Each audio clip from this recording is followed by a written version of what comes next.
What's up, guys? Welcome back to my channel. My name is Janelle, and if you're new here, welcome. I am a brand photographer and brand strategist for creative entrepreneurs who are looking to leverage their personal brand and business in the online space. And today I'm answering one of the most frequently asked questions: what is in my camera bag? And I'm super excited because since I've made the shift from wedding photography over to brand and portrait photography, I have condensed my lenses tremendously. So I'm going to update you all on the type of lenses and bodies and bags that I typically carry with me during a portrait session. So let's get started. So first things first, I carry a Manfrotto backpack. I've had this backpack for a very long time. What I absolutely love about it is that it's weather resistant, and Manfrotto is a really reputable company. They're really known for their stands, and I purchased this a while ago because I was traveling a lot for sessions. I was traveling in and out of the state of Florida and to other states for sessions, and I wanted something very durable, and so I knew all about Manfrotto, and so I went ahead and purchased it. And it's such a good backpack. One of the key features that I absolutely love about it is that when you're traveling, especially at an airport, the zipper to access the inside of the bag is facing your back. So if someone's standing behind you, they can't easily open your backpack, have all your lenses fall out. You literally have to take off the bag in order to access the inside of this bag. So the zipper part is a game changer for me, as well as this little main compartment. You could unhinge this and unzip this for easy access. Throw last minute lenses, or if you need to access your camera bodies, which I typically have them stored up here, you could easily grab it without having to open the entire backpack. So this is a backpack that I have and I love. I once had a Kelly Moore bag and I had to retire it because it has been with me for over 10 years and it is now deteriorating. So I am heavily depending on this Manfrotto backpack to get me to and from my sessions. So let's talk about camera bodies. So I am working with a Canon 5D Mark III. I have two camera bodies that I continuously carry with me in case of extreme emergencies. I have one I could always depend on.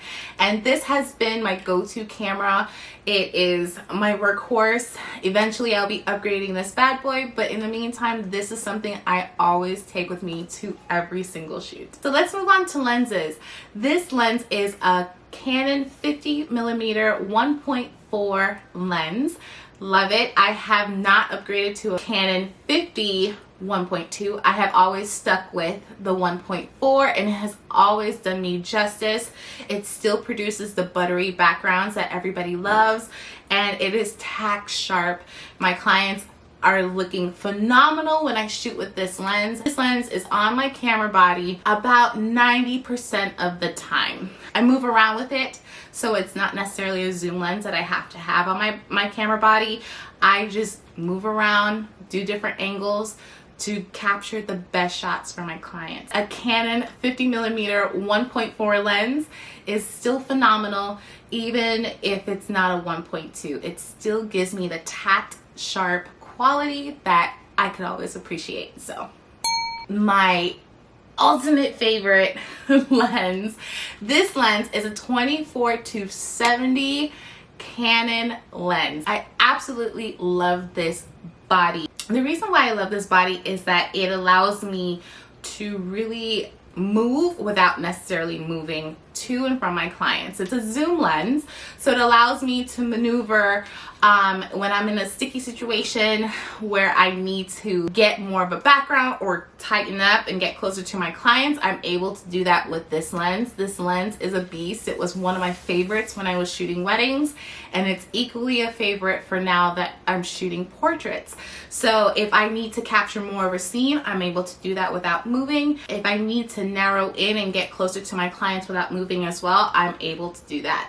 I still get buttery backgrounds with this lens. I'm able to capture a lot of the scenery that I need to with this lens, and I'm able to really hone in and capture the details without being extremely too close to my clients. So this lens is an ultimate favorite. Another lens that I love is the 100mm lens. Now this lens is a favorite from when I was also shooting weddings. I had to capture a lot of the wedding rings and details from the wedding day, and the 100mm was the ultimate favorite because it just shows how intricate and delicate jewelry can be while enhancing the ring and the quality of things within the wedding day.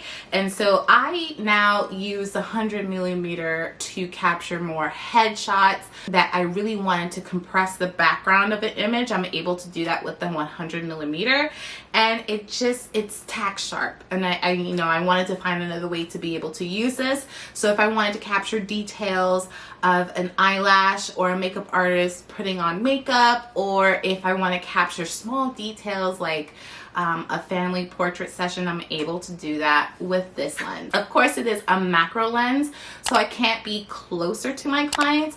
This would allow me to take a few steps back but still be able to capture my clients in the utmost way. The image quality off of this lens is just chef's kiss. It's phenomenal. It's one of my favorites. So if I need up close photos and details for my client, I'm able to do so with this lens.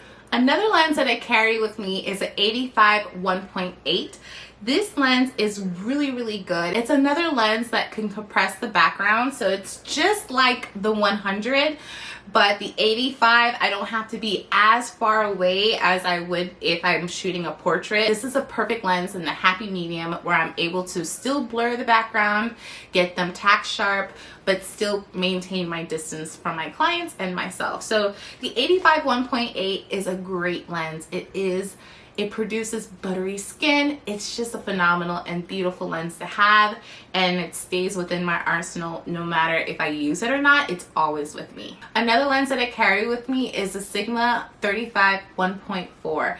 This lens, if I really want a nice wide shot, I'm able to produce that with this lens, as well as go down all the way to a 1.4, which I absolutely love to capture close-ups without necessarily being extremely close to my client. So if I really want to highlight someone's eyelashes or makeup, this is a lens that I would love to do. Or if I really wanted to capture a lot of nature and background and highlight where my clients are standing while still getting the ambience of the environment that they're in, I'm able to still utilize this. This is the only Sigma lens that I have within my arsenal, and I do love how it feels. It's very sturdy and durable, and so this is one that I always continue to carry with me. Have decreased down to 2 flashes. So this is one that I primarily keep on my camera body. In case I need filler light, this is a camera flash that I would have on my camera body so that I'm able to bounce light off of a wall, primarily white wall, to be able to provide the filler light onto my client's face, features, or details. I typically shoot naturally in natural light. However, if I'm in a pinch or if the sun is setting and I need some type of filler, I will definitely utilize my flash on my camera body. Another flash that I currently have in my arsenal is a Godox V860, and this lens is also a beast. I decided to try Godox products because again, I was shooting weddings and I wanted to try their off-camera flash equipment, and I had purchased this one in case my Canon lens were to conk out. So I have this lens, and it is also a beast. What I absolutely love about this lens, and a little bit more than the Canon flash, is that this flash does not take actual batteries. It is a rechargeable battery. So instead of having to buy AA batteries all the time, or getting the rechargeable batteries and making sure it's always charged and putting it into your flash, I'm able to stick this onto an actual charger and let it charge that way. The same way that I would typically charge my camera bodies, I could do that with this. And I absolutely love that, because with this flash, it does require 4 AA batteries, and it can be a pain if you did not charge your batteries in time, or you're running late and have to go to a drugstore and pick up batteries because you forgot to have them in your set. This flash is a lifesaver because you can easily charge it as you're charging the rest of your cameras, and that's why I think I may be shifting over. But I like to keep 2 flashes just in case one fails. I always have a backup.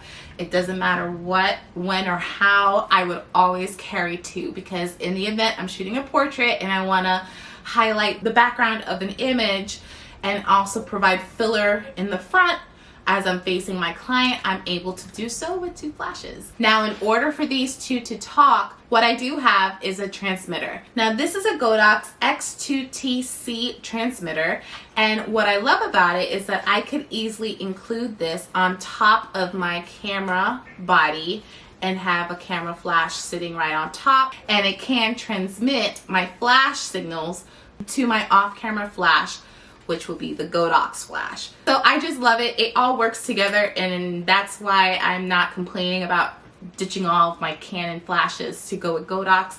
It works for me because they do transmit and talk to each other, and I can easily pop on my camera flash on top of this while this sits on my body, and it could easily transmit flash signals over to this flash that may be behind my client. So it works out. It just works. So that's the reason why I have all of this with me no matter what, in case I need it for my clients. Now, speaking of flashes, what I love to do if I do need to use a flash but I don't want the harsh lighting coming from it, I utilize my Magmod flash diffusers. And so it comes with a directional grid as well as a gel to help diffuse the light, making it a little softer on my subject's face or just the environment as a whole. What I love about Magmod is that it is magnetic, so it does stick, and it can stick on top of your camera flashes once you have this piece attached to it. It's easy. It was awesome to just be able to throw on and go about your day. And so this is a great diffuser in case you want softer lighting hitting your subjects when you're utilizing flash. And of course, I always carry with me extra batteries and a battery pack. Even though everything is typically charged prior to me going to a session, I like to carry my extras just in case I have a long shoot. I can easily recharge batteries while I'm there if necessary, but I do carry multiple batteries, 1 battery case, and I also carry a multitude of SD cards and CF cards.